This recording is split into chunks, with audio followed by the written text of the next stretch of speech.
नेपाल ने भारत से चावल की मांग की है। दरअसल अगले कुछ महीने में त्योहार का सीजन आने वाला है। ऐसे में इस दौरान खाने की सामानों की कमी से बचने के लिए नेपाल ने ये मांग की है।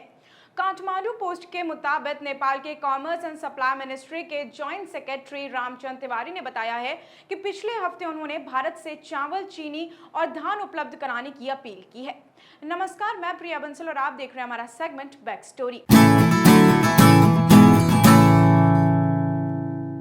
आइए वीडियो पर वापस लौटते हैं। नेपाल ने भारत से 10 लाख टन धान, 1 लाख टन चावल और 50,000 टन चीनी उपलब्ध कराने की मांग की है। तिवारी ने कहा, भारत ने हाल ही में घरेलू कीमतों में कंट्रोल लाने के लिए गैर बासमती चावल की सप्लाई में रोक लगा दी थी। व्यापारियों को जैसे ये पता चला, उन्होंने भारी मात्रा में चावल की जमाखोरी शुरू कर दी। इसकी वजह से नेपाल में गैर बासमती चावल की कीमतें बढ़ गई। नेपाल इससे बदले भारत को टमाटर की सप्लाई कर रहा है। भारत में टमाटर की कीमतें आसमान छू रही हैं। ऐसे में नेपाल ने मदद का हाथ बढ़ाया है।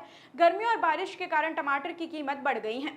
नेपाल के जॉइंट सेक्रेटरी ने कहा, फिलहाल बाजार में चावल और चीनी की कोई कमी नहीं है, लेकिन अक्टूबर-नवंबर के बीच में त्योहार के समय में चावल और चीनी की खपत बढ़ जाती है।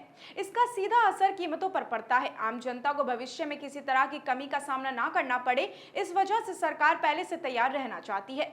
20 जुलाई को भारत ने डेमोक्रेटिक सप्लाई को बढ़ाने और त्योहार के वक्त रिटेल कीमतों को कंट्रोल में रखने के लिए गैर बासमती सफेद चावल की सप्लाई में रोक लगा दी थी। देश में करीब 25% सप्लाई गैर बासमती सफेद चावल की होती है। नेपाल में मुख्य रूप से चावल खाया जाता है, इसलिए चावल की कमी पूरी करने के लिए एक बड़ा हिस्सा वहां भारत से जाता है। नेपाल के समाचार पत्र द काठमांडू पोस्ट की रिपोर्ट के अनुसार नेपाल ने भारत से अप्रैल 2021 से मार्च 2022 के बीच में अब तक सबसे ज्यादा 14 लाख टन चावल इंपोर्ट किया था। इसमें गैर बासमती चावल 13.8 लाख टन और बासमती चावल 19,000 टन था।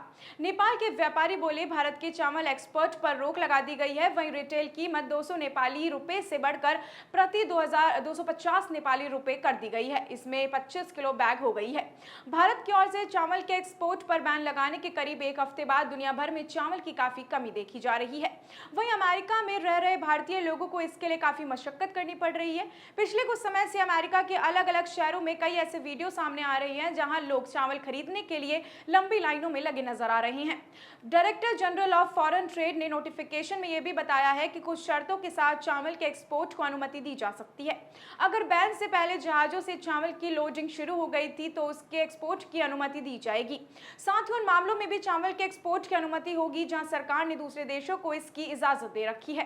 पश्चिम बंगाल धान का बड़ा उत्पादक है, जबकि महाराष्ट्र और कर्नाटक में देश का 50% से भी ज्यादा दलहन होता है।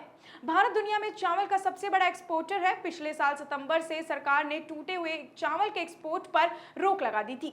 साथ ही दूसरी तरह के कई चावल के एक्सपोर्ट पर 20% ड्यूटी लगाई गई थी। ऐसी और भी इंटरेस्टिंग और नॉलेजेबल वीडियोस के लिए आप बने रहिए हमारे सेगमेंट बैक स्टोरी के साथ, ओनली ऑन द चौक। धन्यवाद।